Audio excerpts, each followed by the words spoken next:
akan simak bersama yang tiga akan disampaikan oleh Master Satri Aman, beliau dosen ilmu fisika juga di jurusan FAI. Pada beliau yang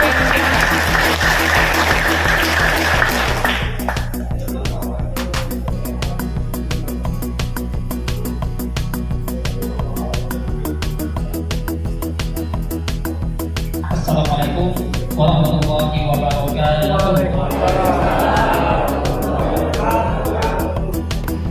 Buah mangga, buah pepaya. Kok jawab salamnya belum kompak semua? Buah mangga, buah pepaya. Jawab salamnya yang kompak ya. Kita tes. Assalamualaikum warahmatullahi wabarakatuh.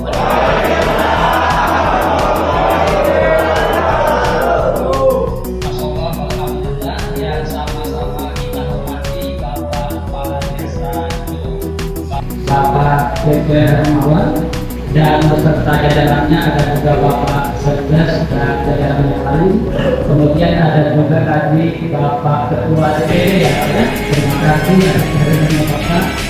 Dan kemudian kepada Bapak Ibu yang hadir pada kesempatan hari ini, kami ucapkan terima kasih atas kehadirannya dan insya Allah semuanya datang dengan penuh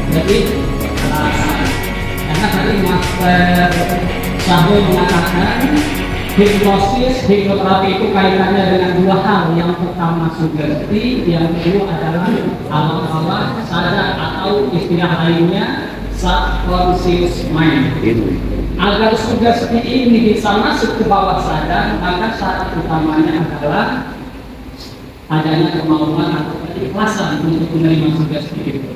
Dan sebetulnya materi motivasi yang kami sampaikan pada hari ini bisa masuk ke bawah sadar Bapak Ibu semuanya kalau ada keikhlasan, kalau ada kemampuan, kalau bisa menerima. Baik, tadi saya sudah diperkenalkan secara singkat oleh Master Syahrul dari Polres Karawang. Akan tetapi beliau tadi baru menyampaikan tentang profil kami kira-kira begitu ya. Ada satu hal yang beliau sampaikan tadi, yaitu beliau baru menyampaikan isi hati kami gitu ya. Oleh karena itu saya minta kepada Bapak Ibu beberapa menit ke depan untuk kami menggunakan waktu ini menyampaikan kira-kira apa isi hati kami yang berkaitan dengan hipnomotivasi itu. Baik, ada pepatah lama yang mengatakan di dalam jiwa yang sehat terdapat tubuh yang kuat. Di dalam jiwa yang sehat terdapat tubuh yang kuat. Ya. Akan tetapi kalau misalkan kita merujuk pada tadi undang-undang tentang kesehatan atau tentang Kemenkes, sebetulnya jiwa yang sehat itu tidak hanya tubuhnya yang kuat. Akan tetapi ada empat hal selain tubuh yang kuat tadi. Yang pertama tubuh yang kuat. Yang kedua kaitannya mentalnya juga harus kuat. Karena temanya juga berkaitan dengan mentalitas serta tanggung jawab. Fisik yang kuat, mental yang kuat. Yang ketiga sosialnya juga harus kuat. Ini juga berkaitan dengan kerjasama. Ada kerjasama ini berkaitan dengan sosial. Dan yang paling utama, yang tidak kalah pentingnya, yang keempat adalah sehat secara spiritual. Jadi mudah-mudahan Bapak Ibu kita yang hadir pada hari ini termasuk orang yang tubuhnya kuat, mentalnya kuat, sosialnya kuat, dan paling utama spiritualnya juga kuat dan sehat. Amin ya rabbal alamin. Nah, sekarang saya mau bertanya kepada Bapak Ibu. Kira-kira kita yang hadir di sini, apakah ada yang sering mengalami perselisihan dengan pasangannya? Atau mungkin ada yang sedang selisih paham dengan pasangannya? Ada ya? Tiap hari. Tiap hari, ada yang bilang tiap hari ya. Mudah berdiri di sini, tadi Pak Desa mengatakan semestinya kita berdiri sama itu sama rendah. Berdirinya kami di sini bukan karena kami lebih mengetahui dari Bapak Ibu, bukan kami lebih pintar, bukan kami karena merasa lebih cerdas. Akan tetapi kami berdiri di sini antaranya adalah biar mungkin yang belakang juga bisa melihat kami ya. Jadi ketika mau menengok ke sini tidak harus berdiri kira-kira begitu ya. Jadi sekali lagi kami dari KMT berkumpul di sini bukan dalam rangka karena kami merasa lebih baik, karena kami merasa lebih pintar, lebih cerdas dari Bapak Ibu semuanya. Tapi apa yang kami lakukan ini adalah dalam rangka saling mengingatkan dalam doa kebaikan dan tentu juga dengan kesabaran juga Bapak Ibu. Pertanyaan yang kedua tadi ternyata ada yang sering berselisih paham dengan pasangannya atau bahkan ada yang sedang katanya tadi ya. Yang kedua, di antara Bapak Ibu sebagai orang tua, apakah pernah mengalami ketika menasehati anaknya akan tetapi nasihatnya tidak dituruti? Pernah atau sering? Ada yang sering. Mudah-mudahan hari ini adalah hari yang terakhir. Amin. Insya Allah hubungan kita dengan anak kita jauh lebih baik. Anak-anaknya juga nurut, taat, patuh sama ayah dan ibunya. Nah, tentu untuk mencapai itu kita butuh ilmu yang namanya hipnosis ya. Nanti akan dipraktekkan oleh master yang lainnya. Nah, kemudian saya akan bagikan sebuah cerita. Jadi zaman dulu Bapak Ibu, zaman dulu ada seseorang, katakanlah seorang pegawai, seorang karyawan yang di rumahnya ia sering berselisih paham dengan pasangannya. Kemudian dengan anaknya juga kurang harmonis karena anaknya ini tidak taat terhadap orang tuanya. Kemudian orang ini tadi pergi konsultasi kepada gurunya. Dia curhat kepada gurunya kira-kira begitu ya. Wahai Syekh, saya ini kok hidupnya kurang merasa bahagia ya. Saya ini kok sering paham dengan pasangan saya. Kok anak-anak saya tidak nurut dengan saya, wahai Syekh. Kemudian dia meminta solusi dari permasalahan kepada syekhnya, itu atau kepada gurunya. Atau kalau sekarang mungkin konsultasi kepada psikolog atau hipnoterapis, kira-kira begitu ya. Kemudian kira-kira apa solusi yang diberikan oleh gurunya oleh syekh tadi? Syekh itu tadi mengatakan karena dia adalah seorang pegawai, seorang karyawan. Sekarang kamu silahkan menghadap atasanmu, silahkan menghadap kepada pimpinanmu dan minta gaji diturunkan. Kira-kira kalau bapak-bapak konsultasi ke kami kasih solusi seperti itu, kira-kira mau tidak? Wah, ini solusinya kok aneh banget gitu ya. Malah diminta turunkan gaji gitu. Nah, tapi karena taksim, karena hormatnya dia kepada gurunya tadi, dia menghadap kepada pimpinannya dan dia minta diturunkan gajinya.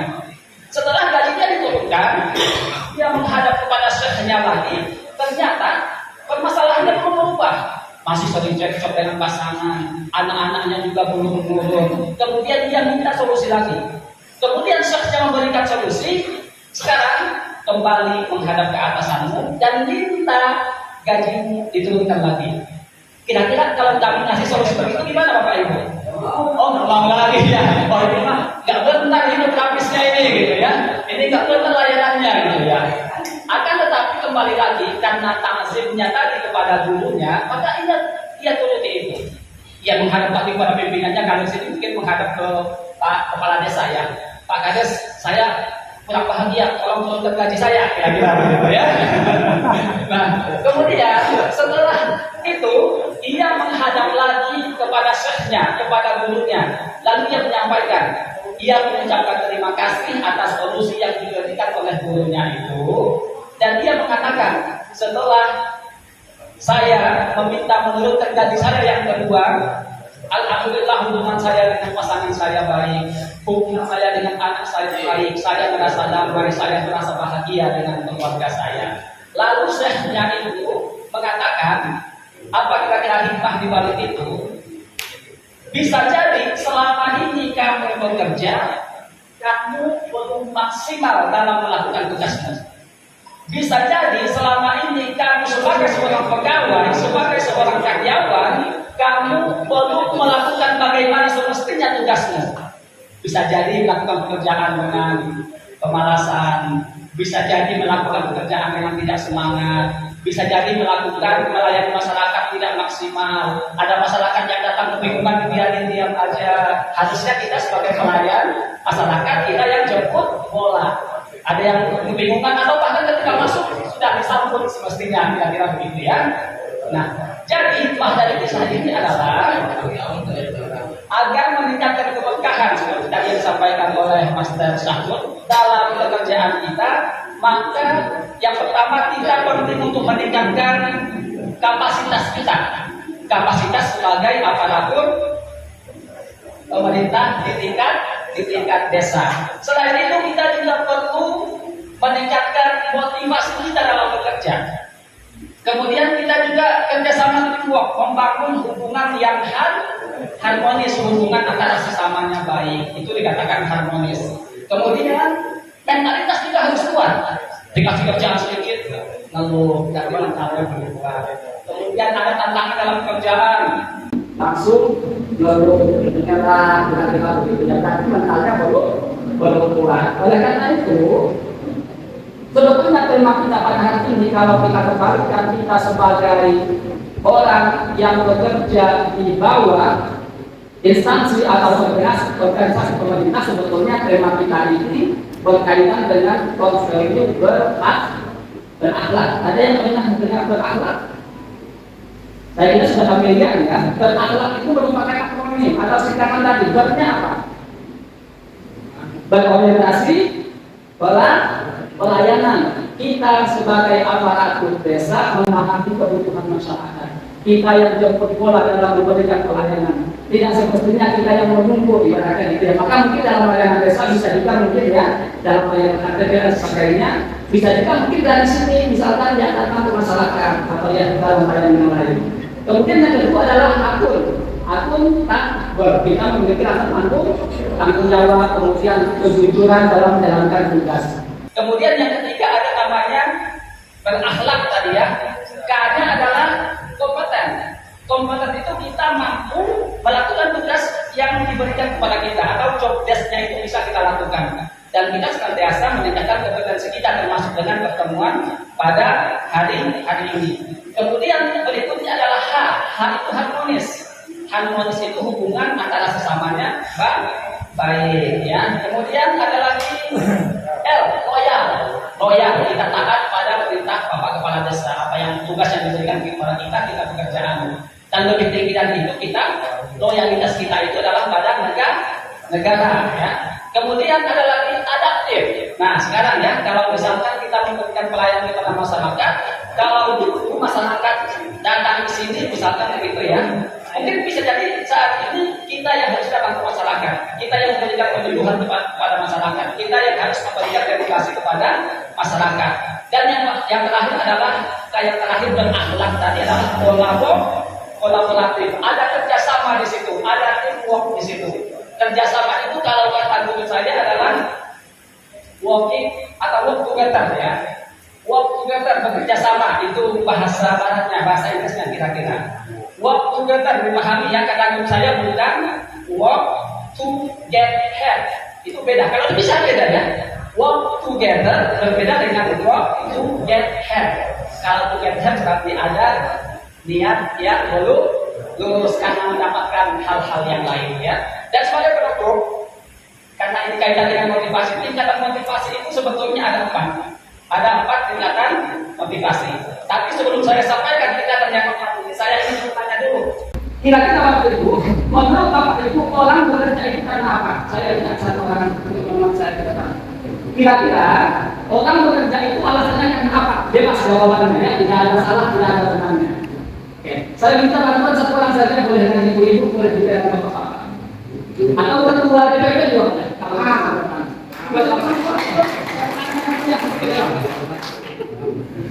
Saya Pak. Boleh di sini Pak. Ya. Ya, karena tadi kami datang ke sini bukan bermaksud untuk mengajari, bukan karena kami yang lebih tahu gitu Pak, tapi kita sering kita diskusi Pak ya. Kira-kira menurut ketua DPP, orang bekerja termasuk di desa, perangkat desa ini kira-kira motivasinya karena apa saja Pak? Assalamualaikum warahmatullahi wabarakatuh. Mungkin kalau salah, mungkin kesalahan dari saya ya. Kalau yang benar mungkin itu sesuai dengan pengalaman saya. Begini Pak, karena saya di waktu itu entah tahun berapa, masyarakat merasa memakai saya.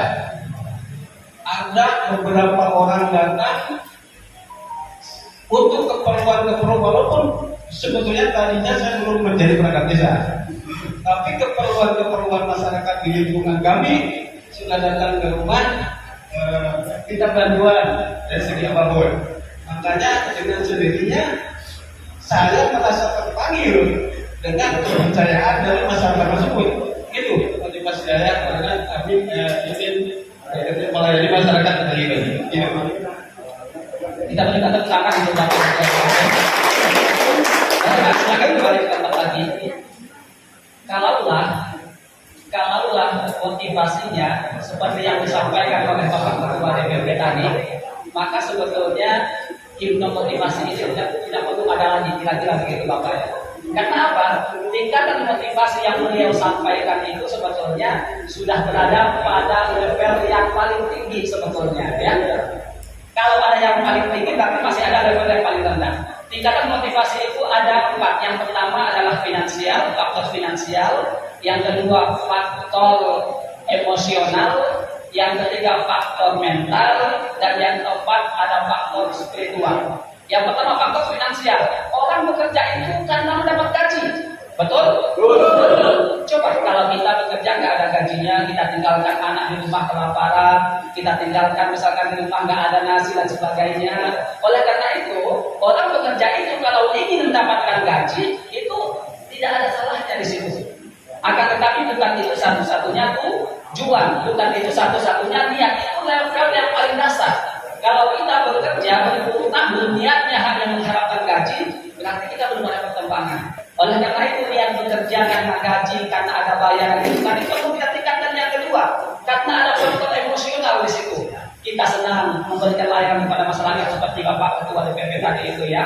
Kemudian dalam melaksanakan pekerjaan kita itu kita merasa senang dengan rasa cinta melayani masyarakat. Itu karena faktor emosional. Dan faktor emosional itu sifatnya adalah mencari kebahagiaan dan menghindari penderitaan. Itulah yang kedua. Jadi kalau misalkan ada yang merasa dapat tekanan, ada tumpukan pekerjaan, merasa stres, kemudian menyerah dengan pekerjaannya, berarti secara emosional belum sehat di situ ya. Oleh karena itu, kita tidak bisa bekerja hanya faktor emosional. Kita tidak bisa karena rasa suka saja, tidak bisa karena rasa cinta saja. Karena kadang-kadang dengan sesama rekan kita pun kadang ada konflik yang kita hadapi ya. Oleh karena itu, level yang ketiga kita perlu naik di level mental. Mental itu sifatnya adalah ia rela menderita untuk mendapatkan kebahagiaan. Oleh karena itu, tantangan-tantangan yang ada di depannya itu adalah sebagai sebuah jalan bagi dia untuk mencapai kesuksesan, untuk mencapai kebahagiaan. Dan yang keempat, faktor spiritual. Faktor spiritual itu kita bekerja karena ingin berkontribusi kepada masyarakat seperti yang disampaikan oleh Bapak Ketua DPP ya. Awalnya merasa terpanggil hatinya bagi masyarakat yang datang ke beliau, minta bantuan dan sebagainya, sehingga yang beliau pikirkan saya bekerja apa yang bisa saya berikan untuk pemerintahan desa Curug, apa yang bisa saya berikan untuk masyarakat desa, kira-kira begitu ya. Dan tentu dalam spiritual ini, dalam menjalankan pekerjaan itu juga dibarengi dengan nilai-nilai spiritual. Karena siapa? Karena Tuhan yang Maha Esa, karena Allah Subhanahu wa Ta'ala. Kalau niat kita bekerja melayani masyarakat karena Allah, karena Tuhan yang Maha Esa, maka dalam menjalankan tugas itu penting kejujuran, kedisiplinan.